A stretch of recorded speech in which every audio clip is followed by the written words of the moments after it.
नमस्कार फ्रेंड्स। आज बात करेंगे। एक तो मैंने आप देखा होगा, मैंने मित्रों बोलना शुरू कर दिया क्योंकि मोदी जी ने बोला है उर्दू वर्ड्स को यूज करना बंद कर दीजिए। हमें भी इस घटिया लैंग्वेज के ऊपर कोई भी शब्द यूज नहीं करना चाहिए। अब आते हैं आज के मुद्दे पर। जब शब्दावली आपने बंद कर दी तो मुझे लगता है कि उन्होंने जो उर्दू के वर्ड यूज करते थे उन्होंने भी चेंज कर दिया। वो करते थे पहले तो कुछ और यूज करते थे, अभी करना शुरू कर दिया आई लव मोहम्मद। वो मोहम्मद को प्यार करते हैं। कौन बोले? जो मैड्रसा से पढ़कर आते हैं वही सारे पोस्टर लगा रहे हैं हिंदुओं के घर के बाहर, आई लव मोहम्मद। डंडे पड़ रहे हैं, पकड़ो पकड़ पकड़ के अंदर किया जा रहा है। अब आज नई न्यूज़ है कि योगी जी को पहले तो बोला गाड़ देंगे, अब बोल दिया गाड़ने की जरूरत नहीं है, गजबे हिंदी कर लेते हैं। पाकिस्तान और बांग्लादेश ने भी बोलना शुरू कर दिया we support this movement of गजबे हिंद एंड आई लव मोहम्मद। मगर पागलों ने पागलों का पागलपंथी में साथ देना शुरू कर दिया। अब इसके बात करते हैं कि गजबे हिंद, हम यहाँ पर पीओके लेने की बातें बोल रहे थे, वहाँ पर बहुत ज़्यादा जो है प्रोटेस्ट हो रहे हैं और भारत में गजबे हिंद के प्रोटेस्ट शुरू हो गए। ये कहाँ जा रही है गेम और मोदी जी क्या करने वाले हैं? हमारे साथ जुड़े हैं, आपको मालूम है, राष्ट्रवादी एक पत्रकार अवनीश जी, और हमारे बड़े ही करीबी हैं। बड़ा प्यार से वो समझाते हैं। ये जो मोहम्मद के प्यारे प्यारे लोग हैं उनको जितने प्यार से ये समझाते हैं और कोई समझा नहीं सकता। मैंने कहा इसको कोई और जस्टिफाई नहीं करेगा, इन्हीं को बुलाते हैं। अवनीश जी, जय सिया राम। जय जय Siya Ram. Sir, I love Mohammad, गजबे हिंद, पाकिस्तान कनेक्शन और योगी जी गाड़ देंगे। मोदी जी को नहीं बोला गाड़ देंगे, योगी जी को बोला। ये कहानी क्या बताती है? बिल्कुल साहब, इस कहानी पे थोड़ी सी बातचीत की जाए इससे पहले, क्योंकि मामला मोहब्बत का है और बरेली में झुमका गिरा है, बड़ी तबीयत से गिरा है, बहुवचन में झुमके गिर रहे हैं। तो दो शेर मैं पढ़ना चाहता हूँ और उसके बाद शुरू होते हैं। एक शेर है कि रफ्ता रफ्ता वो मेरी हस्ती के सामा हो गए। रफ्ता रफ्ता वो मेरी हस्ती के सामा हो गए। सामा का मतलब वो सामान नहीं होता है दर्शकों, मैं समझाऊंगा भी नहीं। रफ्ता रफ्ता वो मेरी हस्ती के सामा हो गए, पहले गुल फिर गुल बदन फिर गुल बदामा हो गए। तो ये जो आप मोहम्मद का नाम नहीं ले सकते थे, मैं सीधे स्पष्ट कहता हूं बेहद गंभीरता से, और ये गंभीर बात है जो मैं उस बिरादरी के नजर कर रहा हूं। उन्हें अब आईना देखने की जरूरत है और इस बात को सबसे अच्छी तरीके से मार्केट में उतारा है योगी आदित्यनाथ ने। मैं कैसे अभी बताता हूं, लेकिन इससे पहले दूसरा शेर भी बहुत जरूरी। खुदा के वास्ते पर्दा न काबे का हटा जालिम। खुदा के वास्ते पर्दा न काबे का हटा जालिम, कहीं ऐसा न हो वहां भी वही काफिर सनम निकले। बहुत निकले मेरे अरमान लेकिन फिर भी कम निकले। ये दो शेर और इसके बाद अगले कुछ मिनट में अपनी बात कहता हूं। साहब देखिए, योगी आदित्यनाथ जी ने परसों बोला हम तो मूर्ति पूजक हैं, हम तो साकार की भी आराधना करते हैं और निराकार की भी आराधना करते हैं, हम तो पत्थर भी पूजते हैं, हम तो पहाड़ भी पूजते हैं और उसी के साथ निराकार ब्रह्म की उपासना भी करते हैं। लेकिन अगर आई लव यू XYZ कहा जा रहा है तो सुमित जी मुझे ये बताइए, दर्शक आप भी सोचिए कि वो फिर आइडेंटिटी होनी चाहिए उसकी ना, कोई वो दिखना चाहिए। वो शार्ली एब्दो में छपे हुए कार्टून के बाद जो तुमने रिएक्ट किया था वैसा नहीं चलेगा अगर तुम आई लव यू XYZ बोलना चाहते हो। पहले ये तय करो, खुदा के वास्ते काबे का पर्दा हटाओ, दिखाओ, बताओ, कोई शरीर लाओ, कोई एक सिंबॉलिक पिक्चर लाओ, मूर्ति बना लो, फिर तो काफिर बन जाओगे।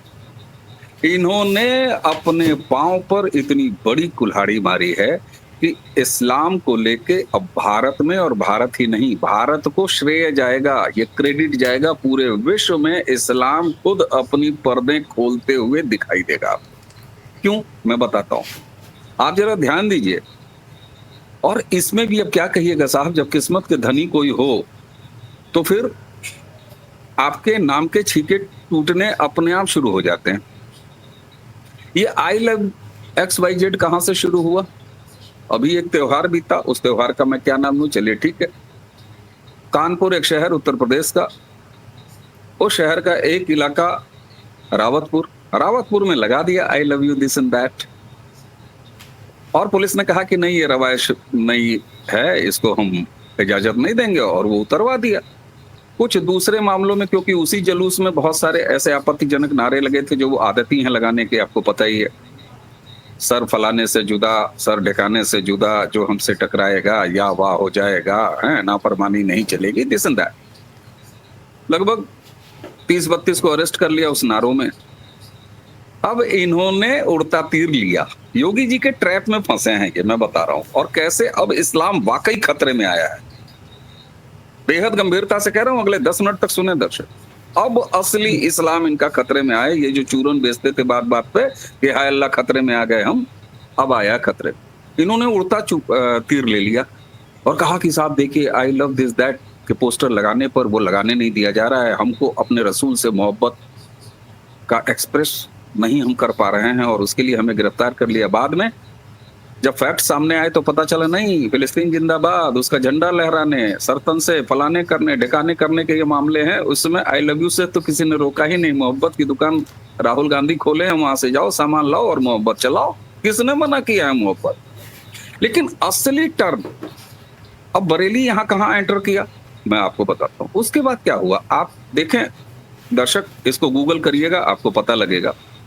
इस्लाम में वैसे तो बहुत सारे फिरके हैं, और ये जब आपको जातियों में बांटते हैं, और योगी जी कहते हैं बटोगे तो कटोगे, लेकिन इसके ठीक उलट, जिसको कि कांग्रेस और लेफ्टिस्टों ने भारत में बहुत अच्छे तरीके से एक इस्लाम और मुसलमान नाम के छाते अम्ब्रेला के तहत ढक के रखा था, जो अंदर चीथड़े थे 3, 13 और 113, 1113 के, उसको कैसे रोका था। सिर्फ शिया और सुन्नी नहीं है साहब, सिर्फ सुलह कुल्ली और ये तमाम फिरके सिर्फ इतने ही नहीं है। आप देखिए तो पूरे विश्व में जो सुन्नियों का फिरका है, केवल मैं सुन्नियों की बात कर रहा हूं जो कि सबसे मेजॉरिटी में, सुन्नियों के फिरके में 2 स्कूल ऑफ थॉट्स हैं, बरेलवी और देवबंदी। ये उत्तर प्रदेश की सरजमीन को क्रेडिट जाता है। आपने कहा है कि उर्दू शब्द को आप अवॉइड कर रहे हैं, लेकिन अब मौजू वही है तो मियां हम करें क्या, उनको उन्हीं की भाषा में समझाना बड़ा जरूरी है। इसलिए मैं कुछ शब्द उनसे ले रहा हूं, कम से कम इस वीडियो में दर्शक मुझे गाली न दें। ये 2 स्कूल ऑफ थॉट एक दूसरे के बिल्कुल अलग खड़े हैं। आप सोचिए इस्लाम पर अब कैसे सीरियस बहस शुरू होगी कि तुम्हारे यहाँ कैसे बंटवारे हैं। पहला बंटवारा विद इन सुन्नी, बरेली और देवबंदी। बरेलवी क्या कहते हैं, बरेलवी मजारों को मानते हैं, यानी फिजिकल पर भरोसा रखते हैं। वो पीर फकीरों को मानते हैं, वो दिया सलाई दिखाते हैं, आरती करते हैं, लगभग वही नकल करते हैं जहां से वो कन्वर्ट होके आज यहाँ पर अपने आप को अरबों की औलादें कहते हैं। तो वो अपना पुराना जो कल्ट है, अरबों को नहीं, कभी तुर्की बन जाते हैं, कभी अरबी बन जाते हैं, कभी ये कुछ और बन जाते हैं, कभी कहते हैं ये ओटोमन एम्पायर के ऊपर की जो था, हम चंगेज खान की औलादे हैं। ये इनको ये नहीं पता कि बाप कौन था इनका। चक्कर क्या है ना सुमित जी, कि बच्चे का बस बर्थ सर्टिफिकेट यहाँ गिरा, इसको कहते हैं ना, इस दिल के टुकड़े 1000 हुए, कोई यहाँ गिरा कोई वहां हुआ गिरा। तो इनके हैप्पी बर्थडे के जो पेपर हैं वो इतनी जगह गिरे हैं, इतनी तरीके से गिरे हैं, इन्हें खुद नहीं पता होता। आपने बिल्कुल सही कहा। मैं फिर जरा बेहद गंभीरता से वो बात कह रहा हूं। अब बरेलवी फिरका इन फिजिकलिटीज को मानता है। आपको उनके यहाँ लगभग वो कई बार आपको मूर्ति पूजक की तरह दिखाई देंगे। वो मानते हैं कि मोहम्मद को आई लव यू कहा जा सकता है, यानी जब आप किसी को आई लव यू कह रहे हैं तो सिर्फ अपनी दुआओं में नहीं कह रहे हैं, इसका मतलब है कि आप उसकी फिजिकलिटी को एक्सेप्ट कर रहे हैं, स्वीकार कर रहे हैं। आज अगर आपने आई लव यू XYZ कहा है तो फिर किसी दिन XYZ की आप मूर्ति बना डालेंगे, आप फोटो तस्वीर आप निकाल डालेंगे। अभी हो सकता है आपके जहन में हो, आपके मन में हो, ठीक। जबकि देवबंदी फिरका एकदम उलट है। वो कहता है नहीं, कोई सवाल ही नहीं है, ऐसा करोगे तो चार्ली हेब्दो कर देंगे हम। तो आप देखिए ये जो राहुल गांधी का, मैंने जिस दिन राहुल गांधी ने वोट चोरी पर दूसरी अपनी प्रेस कॉन्फ्रेंस की थी और शाम को उस बंदे ने जो ट्वीट डाला था जिसमें उसने जो लोअर पहना था वो एड़ी से ऊंचा था, बिल्कुल किसी को संकेत करते हुए। और अगर दर्शक याद करें, व्यूअर आपके याद करें सुमित जी, आपको मैं याद दिला रहा हूं, उस बंदे ने एक छोटा ट्वीट किया था। उस ट्वीट में नीचे फोटो था तिरंगे के सामने, ऊंचा सा, उसने बिल्कुल बड़ा भाई का कुर्ता और छोटे भाई का पजामा वाली शैली में, लेकिन उसने 3 शब्द लिखा था, 3 लाइनें। पहली लाइन में लिखा था इस देश का युवा, यंग। दूसरी लाइन थी इस देश का स्टूडेंट, और तीसरी लाइन में लिखा था उसने इस देश का जनरेशन जेड। मैंने उसी दिन सवाल उठाया था कि जो युवा है वही तो स्टूडेंट है, और ये जो दोनों हैं, जो युवा और स्टूडेंट दोनों है, वही जनरेशन जेड है। फिर राहुल गांधी तीसरी लाइन में बोल्ड, इटैलिक और कैपिटल में जनरेशन जेड किसको लिखा है? ये जनरेशन जेड था जो तौकीर रजा ने सड़कों पर बरेली के उतारा। ये अलग अलग फ्लेवर हैं जो कि राहुल गांधी भारत को जलाने के लिए और जनरेशन जेड के नाम पर उतारने के लिए, वो लद्दाख में आपको सोनम वांगचुक के नाम पर दिखा, वहां पर आदिवासी और इस तरह की लोकल प्राइड से लेके शेड्यूल 6 तक की बातें की गई ताकि वहां का यंग जनरेशन क्रांति करने निकल आए। एक फ्लेवर। दूसरा फ्लेवर, जहां से इनको सबसे ज्यादा भीड़ की उम्मीद राहुल गांधी को किससे होती है? Generation Z. वो जनरेशन जेड ये जनरेशन जेड नहीं है, ये तौकीर रजा वाला जनरेशन जेड है। साजिश कैसे बुनी गई? चूंकि बरेलवी इस तरह के आई लव यू के फंडे कैरी कर सकते हैं, बरेली के 5 एक मोहल्ले हैं, 5 एक थाने हैं, जो बिल्कुल प्राइम जो लोकेलिटी है बरेली की, जो सिटी लोकेलिटी है, उन 5 थाने की एरिया में सुमित जी लगभग 400 मस्जिदें हैं। और प्लान क्या था कि हर एक मस्जिद को केवल अगर 100 आई लव यू मोहम्मद कहने वालों को निकाला जाए तो 40,000 की एक भीड़ तैयार हो जाती है, जो बरेली के मैदान में फ्राइडे की नमाज के बाद इकट्ठी हो जाए। अब लोग कह सकते हैं फिर योगी जी की पुलिस क्या कर रही थी? अरे साहब, योगी जी की पुलिस ट्रैप बिछा रही थी, उस ट्रैप में फंसा है तौकीर रजा। यूपी पुलिस ने बड़े आराम से तौकीर रजा को हैंडल किया। उसने कहा कि अच्छा ये कर रहे हो? बोले हाँ साहब ये कर रहे हैं। ठीक है, मत करो मत करो मत करो। और नदीम जो उसका एलआई अरेस्ट हुआ है, उसके जरिए तौकीर रजा ने बाहर से चेहरों को, 25 साल के चेहरों को इंपोर्ट करना शुरू कर दिया था, और धीरे धीरे वो कभी 20 कभी 50 की शक्ल में वो आते जा रहे थे, उन 400 मस्जिदों में अकोमोडेट हो रहे थे। यूपी पुलिस बिल्कुल नापे पड़ी थी, एक एक हरकत नोट कर रही थी, आदमियों की हाजिरी लगा रही थी, और लखनऊ अपने शासन को भेज रही थी। सीएम साहब बिल्कुल ग्लैड होकर मॉनिटर कर रहे थे। ठीक, आ गए आने। उसके बाद 7वें दिन यूपी पुलिस ने तौकीर रजा को बैठाया आमने सामने और कहा देखो मौलाना, आराम से, कायदे में रहोगे, फायदे में रहोगे, जो तुम बकवास कर रहे हो ठीक है, बकवास करते रहो, लेकिन फ्राइडे की नमाज हम अच्छे से करा देंगे। अच्छे से कराने के बाद कायदे से अपनी अपनी जगहों पर वापस चले जाना। और पेपर 9वें दिन पेपर साइन कराया, यानी फ्राइडे के 24 घंटे पहले। उस पेपर में लिखा था कि हम ये जो आई लव XYZ का जो ये शुरू किए थे, और जिसमें हमें मार्च करके शहर के 3 जगहों पर इकट्ठा होना था, 3 मैदानों में, फिर एक किसी मैदान की तरफ कूच करना था, हम इसको विड्रॉ कर रहे हैं। तौकीर रजा के जो मेन एलआई है नदीम, उससे सिग्नेचर कराया पुलिस ने, और सिग्नेचर करा के वो कागज अपने पास लाए और उसको तुरंत पब्लिक डोमेन में डाल दिया। इधर तौकीर रजा ने क्या किया? क्योंकि ये इनकी नस्ली आदत है। ये जब मौका आ जाएगा, जब जान लेंगे कि आप सशक्त हैं और आप अड़े हुए हैं, तो ये आपके सामने झुक जाएंगे, क्योंकि 5 बार झुकने की आदत है तरह तरह से। तो वो यहाँ डिच करने की पूरी, और पुलिस को पता था, एजेंसी को पता था कि ये डिच करेगा। इसने क्या किया कि नदीम से सिग्नेचर कराया, यूपी पुलिस ने पेपर डोमेन में डाला, ये वापस गया, इसने कहा कहीं कुछ नहीं, हम गायब हो रहे हैं, नदीम फ्रंट पे रहेगा और हम कहीं से वापस नहीं ले रहे हैं, वो फर्जी है और पुलिस ने दबाव बना के हमसे लिखवा लिया है, इसलिए उसकी न मानो, तुम लोग जाओ। क्योंकि 40,000 की भीड़ ऑलरेडी आ चुकी थी, 400 मस्जिदें तैयार थी, दाना पानी सब कुछ तैयार था। फिर नदीम ने टेक ओवर किया, और नदीम ने फ्राइडे नमाज से पहले 50 ऐसे लोगों को फोन किया, व्हाट्सएप कॉल किया, वो पुलिस रिकॉर्ड है, सब कुछ ट्रेस कर चुकी है पुलिस, और उस समय भी ट्रेस कर रही थी कि करो करो बेटा, हमें पता है करोगे।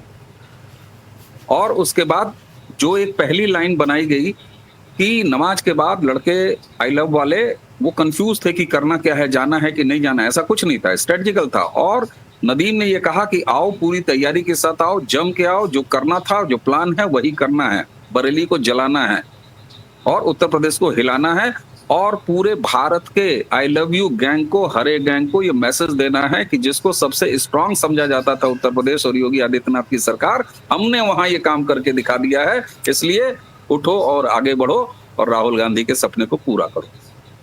उसके बाद यही हुआ, मौलाना गायब हुआ, नदीम वहीं बना था, आगे गए, पुलिस पहले से तैयार थी। आपने देखा 1 सेकंड नहीं लगा पुलिस को लठ बजाने में, 1 सेकंड नहीं लगा लठ बजाने में, और पुलिस इतनी तैयार थी कि उसको एक रबड़ का गोली भी नहीं छोड़नी पड़ी, एक पानी की बौछार भी नहीं करनी पड़ी। हमारे यहाँ उत्तर प्रदेश में उसको दुखहरण बोलते हैं, जो दुख हर लेता है और पिछवाड़े को बिल्कुल सिंदूरी कर देता है, ऑपरेशन सिंदूर चला देता है, और 5 मिनट से 10 मिनट में ये सारा मामला खत्म हो गया। लेकिन अब आते हैं, आप सोचिए उत्तर प्रदेश को क्यों चुना गया। ये सारा आई लव यू कांड उत्तर प्रदेश के कानपुर से शुरू हुआ, अलीगढ़ में हल्का सा इसने लिया, और बरेली में आते आते तौकीर रजा, जो कि बरेलवी उस फिरके से आता है, वहां पर इसको इम्प्लीमेंट करने का प्रयास किया गया। क्यों? मैंने आपको बताया कि पूरे भारत में अगर बुलडोजर कहीं दहशत देता है तो वो उत्तर प्रदेश। योगी आदित्यनाथ के उत्तर प्रदेश को अगर आपने हिला लिया, जला दिया, तो आप पूरे भारत को ये मैसेज देने में कामयाब हो जाते कि हमने ये कांड कर दिया। और उसके बाद आप देखिए, ये दबी आग उत्तराखंड में निकली, काशीपुर और देहरादून में निकली। ये हल्की सी जो दबन थी, वो दबन आपको महाराष्ट्र में मिली, लेकिन उन्हें ये नहीं पता था कि योगी का मॉडल, उत्तर प्रदेश का मॉडल धामी ने भी अपना लिया है, उधर फडणवीस और दूसरे साहब ने, उन्होंने भी अपना लिया है और कायदे से धो दिए गए। अब मेरी ये बात सिर्फ कुतर्क नहीं है, तर्क में इसको बदल देता हूं। सुमित जी, कैसे? आप मुझे ये बताइए, आई लव यू कहने वाले वेस्ट बंगाल में कहां गए? क्या वेस्ट बंगाल की उस आहरी आबादी को XYZ से प्यार नहीं है? मैं पूछता हूं, तमिलनाडु, केरल में मोहब्बत नहीं जग रही है? झारखंड में मोहब्बत नहीं जग रही है? वेस्ट बंगाल जहां सबसे ज्यादा खाद पानी मौजूद है और सबसे ज्यादा मोहब्बत करने वाला नंबर्स हैं, वहां क्यों नहीं मोहब्बत जग रही है? केरल जहां सरकार है मोहब्बतियों की, वहां क्यों नहीं जग रही है? झारखंड जहां सरकार है मोहब्बतियों की, वहां क्यों नहीं जग रही है मोहब्बत? पंजाब कोई बता दे, वहां क्यों नहीं आई लव यू बोला जा रहा है? ये बात अपने आप में प्रूव करती है कि राहुल गांधी उत्तर प्रदेश को और अलग अलग फेवर से, लद्दाख एक साथ, उसके बाद उत्तर प्रदेश, लेकिन मुगालते में थे। और योगी आदित्यनाथ सिर्फ इतने में नहीं रुके, उन्होंने खुद उसी स्पीच में कहा कि भाई आई लव यू अगर कह रहे हो तो सोचो, तुम्हें फिर सामने भी तो लाओ। ये गंभीर बहस है और इसका रिजल्ट भी दिखाई दे रहा है। इसका रिजल्ट कैसे दिखाई दे रहा है सुमित जी? इमरान मसूद, सबको याद है नाम, मोदी जी के बोटी बोटी करने वाला बंदा, सहारनपुर का इमरान मसूद, कांग्रेस का, प्रियंका वाड्रा का इस समय दुलारा। वो क्या कह रहा है, उसकी बाइट क्या है? बोले हम भी प्यार करते हैं XYZ से, लेकिन हम सड़क पे नहीं उतरेंगे। ये गलत बात। ये इस्लाम का वो फिरका है जो कहता है कि नहीं, चार्ली एब्दो वाला काम नहीं, कार्टून नहीं तो फिर अस्तित्व नहीं, आई लव यू नहीं कह सकते हो। और यही वजह है कि तमाम मौलाना, देवबंदी फिरके वाले आपस में ये कंट्राडिक्शन है। इसीलिए मैंने वो शेर सुनाया था, खुदा के वास्ते पर्दा न काबे का हटा जालिम, कहीं ऐसा न हो वहां भी वही काफिर सनम निकले। तो ये पूरी तरीके से राहुल गांधी के भड़काने पर आगे तो बढ़े, लेकिन योगी आदित्यनाथ के ट्रैप में फंस गए। और आज आप सोचिए 10 मुकदमे हैं तौकीर रजा पर, उसमें 7 मुकदमों में इसका नाम है और अभी केवल 1 मामले में इसकी गिरफ्तारी हुई है। अभी तो कांड बाकी है मेरे दोस्त, अभी तो कहानी बाकी है मेरे दोस्त। तो ये बयाना बहुत महंगा पड़ा उत्तर प्रदेश को अशांत करने का। और दूसरी तरफ इसने एक नई बहस भारत के अंदर इस्लाम के अस्तित्व को लेकर छेड़ दी है, जिससे इनके 3-13 का पता है और अब ये खुद शर्मिंदा हैं। और मैं आपको बताऊं, जो भी अब उसमें समझदार मौलाना हैं, जो समझ गए हैं, हालांकि कोई मौलाना कभी समझदार नहीं हो सकता, मैं खामखा की उम्मीद कर रहा हूं, लेकिन फिर भी जो समझ रहे हैं कि अरे मियाँ ये तो अपनी ही पैंट उतारी जा रही है और खुद को नंगा किया जा रहा है, वही तमाम वो पोस्टर्स उतरवा रहे हैं और दुकान समेटी जा रही है। तो तो भ्रूण हत्या कर दिया योगी आदित्यनाथ ने इस पूरे मूवमेंट का, इस पूरे कॉन्सेप्ट का। इनकी क्या औकात है कि ये गजवाए हिंद चलाएंगे साहब। या बिल्कुल सही कह रहे हैं, इनकी क्या कहा था, वो तो हमने दुबई में देख लिया था कि इनके जो प्लेन उड़ा रहे थे, गिरा रहे थे, खुद के ही गिरा के वापस आ गए। तो हमने वो सब देख लिया है कि क्या कुछ हो रहा है। अच्छा मुझे एक चीज़ बताइए, आपने देखा कि पूरे भारत में इनको डंडे लग रहे हैं, चीखें निकलाई जा रही हैं, पकड़ पकड़ के अंदर किया जा रहा है, और जैसे आपने बोला तशरीफ को जो इनकी होती है उसको सुझाया जा रहा है, मस्जिदें तोड़ी जा रही हैं, यहाँ पर इनके मदरसास उसको बंद किया जा रहा है। लेकिन आपने देखा होगा कि पूरे उम्मा की तरफ से अब कोई आवाज़ नहीं आ रही। जो पहले एक मुसलमान के ऊपर थप्पड़ भी लगा दिया गया हो या केस कर दिया हो तो वहाँ से आवाज़ें आती थी ओआईसी से, आजकल वहाँ से आवाज़ें आनी बंद हो गई हैं साहब। ये कैसे हो गया? यहाँ पर योगी जी तो बड़ा ही जो बोलते हैं कि वो कर रहे हैं, इनके ऊपर अत्याचार कर रहे हैं।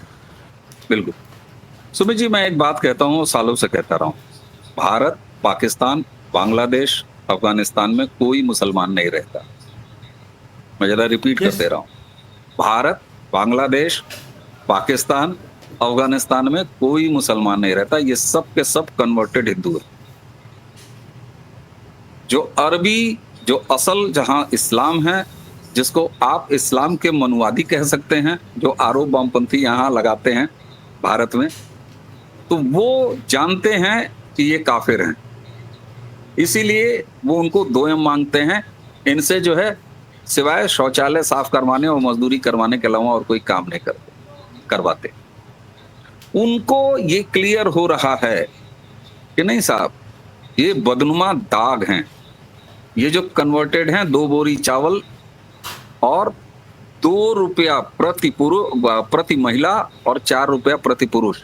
औरंगजेब का ये परवाना है, लिखा हुआ परवाना है, मिडल हिस्ट्री की बात है साहब, कोई एंशिएंट हिस्ट्री की बात नहीं है।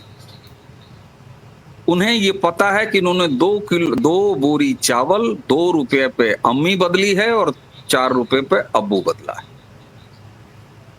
इसलिए ये इनके अंदर का कल्ट है, उस कल्ट को वो नहीं ढोना चाहते, और इस वजह से। और दूसरा, इनका जो एक फेक नैरेटिव था, हमें दबाया जा रहा है, हमें प्रताड़ित किया जा रहा है। आपने अभी कहा मस्जिदें गिराई जा रही हैं। जी हाँ साहब, अवैध निर्माण होगा तो सुप्रीम कोर्ट ने भी कहा है कि हम नहीं रोकने वाले और गिराइए, और वो गिराए जा रहे हैं। तो इनका डीएनए अवैध है, इनका अस्तित्व अवैध है, इनकी मस्जिदें तक अवैध हैं, इनके रहने के मकान तक अवैध हैं। और तो और तौकीर रजा का जो मिल्लत वाला ऑफिस वो ऑर्गेनाइजेशन चलाता था बरेली में, उसको भी सील किया गया है। पता है क्यों? वो सरकारी नाले के ऊपर बनी हुई थी। तो इनकी अवैधता को, इलीगैलिटी को, जो इनके डीएनए से लेके इनके रहने करने की जगह तक में शामिल है, ये by birth, by culture, by religion encroachers हैं। मैं इन्वेडर्स नहीं कह रहा हूं, ये कहाँ के इन्वेडर्स हैं? ये तो सब ससुरे यहाँ 2 बोरी चावल और 2 रुपये और 4 रुपये, यही इनकी औकात है अब्बू। इसीलिए तो ये कहते हैं कागज नहीं दिखाएंगे, क्योंकि सबसे बड़े वाले अब्बू रामलाल निकल आएंगे। कहाँ से कागज दिखाएंगे भाई? कैसे कागज दिखाएंगे आप बताइए? तो इसलिए अब इनको उम्मा न कभी पूछती है न कभी खरीदती है। और इसके साथ ही एक क्रेडिट और है कि जो भारत सरकार की विदेश नीति ने, फॉरेन अफेयर्स ने, खुद मोदी जी के एफर्ट्स ने, वो जो क्लियरिटी दी है शेष विश्व को, इंक्लूडिंग इस्लामिक कंट्रीज, उसमें उन्हें पता है कि ये केवल और केवल विक्टिम कार्ड खेलते हैं, और ये असली समस्या है भारत की। और भारत की समस्या अगर भारत दूर कर रहा है तो उसमें ही विश्व का कल्याण है। ये अरबियों ने भी मान लिया, वो भी कहेंगे कि मोदी जी, योगी जी, लठ बजाओ, हम तुम्हारे साथ। सर एक चीज बताइए, मुझे कई लोग मेरे कमेंट्स डालते हैं यहाँ पर कि सुमित जी आप चाइना में रहते हैं, चाइना में मॉडल बड़ा क्लियर है, ये तौकीर जैसे जो जानवर है, कॉकरोच, इनकी किडनियां निकाल लेते हैं और चौराहे पे खड़े होकर लटका दिया जाता है। एक तौकीर को आपने लटकाया, बाकी सारे कॉकरोच अपने बिलों में घुस जाते हैं। भारत में ऐसा काम क्यों नहीं होता कि आप एक जानवर को मार दीजिए, बाकी के पिल्ले अपने आप सेट हो जाएंगे? वो तो रहा है सर, इसीलिए मैं कहता हूं 2014 से भारत में कल्चरल रेवोल्यूशन हुआ है नेशनल लेवल पर। और यही उत्तर प्रदेश है जिसने 32 साल पुराना रिकॉर्ड बदला है 2017 के बाद 22 में। जब कोई सरकार योगी आदित्यनाथ की दोबारा रिपीट हो रही है। आप क्या चाहते हैं, बच्चे की जान लेंगे सर? कितना बिगड़ा देश है, कांग्रेस ने कितना बिगाड़ के रखा था। अभी तो जुमा जुमा 11 साल हुए हैं, और इसीलिए बेहद गंभीरता से मैं कहता हूं, सत्ता की निरंतरता, कंटिन्यूटी ऑफ पावर, ये बहुत जरूरी है। जो लोग 5-5 साल का फिल्टर लगा के ये तौलने की कोशिश करते हैं कि क्या किया मोदी ने, क्या किया योगी ने, मैं कहता हूं अभी ये वक्त नहीं आया है। आप 65-70 साल की इकोसिस्टम से लड़ाई लड़ रहे हैं साहब, और इतने बड़े कल्चरल रेवोल्यूशन के बाद तस्वीर बदलने के लिए, तस्वीर पलटने के लिए 5 साल 10 साल गैर जरूरी होते हैं, आवश्यक नहीं होते, पूरा नहीं करते आपकी डिमांड को। इसलिए एक ऐसा ट्रैक, एक ऐसा पाथ बनाइए जहां अगले 50-55 साल एक सत्ता दिखाई दे रही हो। और इसमें अवनीश नहीं कह रहा है, इस देश के मुख्यमंत्री हाउस में कहते हैं 50 साल लगातार सरकार बनाएंगे। और बताओ, तो इसलिए ये चीजें लगातार हो रही हैं, कंटिन्यूअस हो रही हैं साहब। वरना इस देश में, इस देश के संसाधनों पर पहला हक मुसलमानों का, ये कहने वाला प्रधानमंत्री। और आज अष्टमी का व्रत हम सब ने रखा है, माँ की आराधना पिछले 9 दिन 8 दिनों से चल रही है। सुमित जी, इस देश में वो प्रधानमंत्री है जो प्रधानमंत्री निवास में माता की झांकी और माता की तस्वीरें और 9 दिन का निराजल, मतलब केवल जल पर व्रत रखने वाले प्रधानमंत्री हैं। आज योग पथ से निकल के आने वाले एक पीठाधीश्वर योगी आदित्यनाथ 25 करोड़ आबादी वाले उत्तर प्रदेश के मुख्यमंत्री हैं। और क्या चाहिए? सुदूर असम में हेमंता बिश्वा शर्मा कहते हैं हमको मियां का वोट नहीं चाहिए। देवभूमि धामी में एक यंग चीफ मिनिस्टर,